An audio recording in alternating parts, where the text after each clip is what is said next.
Bismillahirrahmanirrahim. Elhamdülillahi Rabbil alemin ve salatu ve selamu ala Resulih Muhammedin ve ala alihi ve ashabihi ajma'in.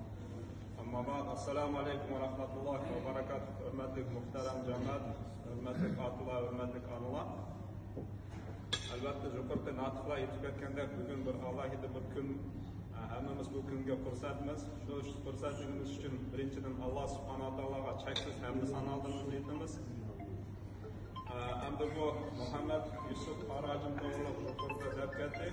Hamda biz qarindlar uchun ustozimiz bizdan bugun shu qarinlar Qozog'istonda qancha bal o'qigan bo'lsa shu qarinlarning ustozi Muhammad Yusuf Qarimning yo'l yo'rig'i bo'yicha bir yerlar taqishqaga yerlar bo'lsa shu Qarajimga telefon qilib so'zlashib maslahatlashib shu qarinning yo'l yo'rig'i bo'yicha o'sha yerda xizmat qilyapmiz.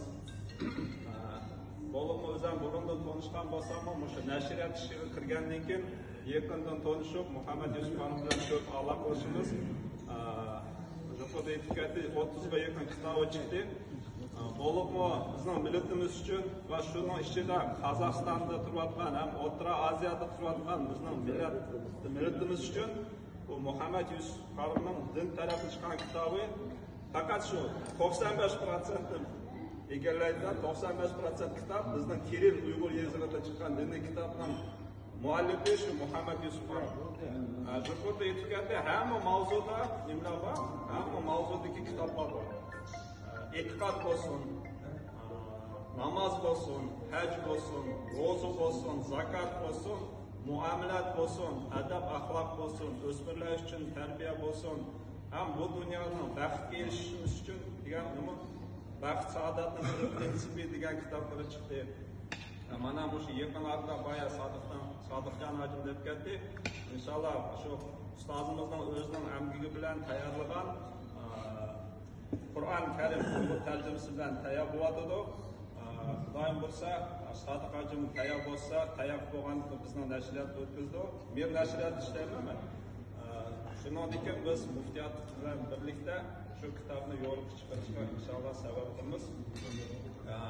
Hamda shu Muhammad Yusuf Qarimning o'zini degan gapi bor. Hozirgi jamiyat o'zinglar bizlar hamiyatda biz kitob o'qimaydigan muqallaqda. Salbiy tarafimiz kitob o'qimaydigan ozlik bor. Bu Qozog'iston bilan emas, hamiyat bo'lyotdi. Biroq shu Qarimning ustozining gapi borda 20 asrning boshlarida hattolasam tuzitda o'sha bizning vatanda shu Qashqar tarafida anglichalar kelganda ular o'zini dinini yo'q bo'ldi. Ta'bir qildi, ta'bir qilganlikda bizning vatandagi bizning ajdodlarimiz mukammal hech bir hayotlanmagan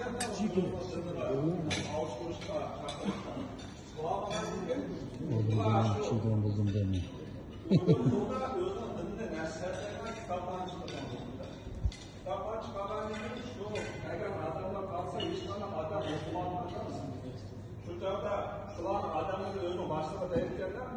Bu hiç kim okumaydı o. Niyemetikse şunun çıkım kılıp çıkılmaz bir kahve o.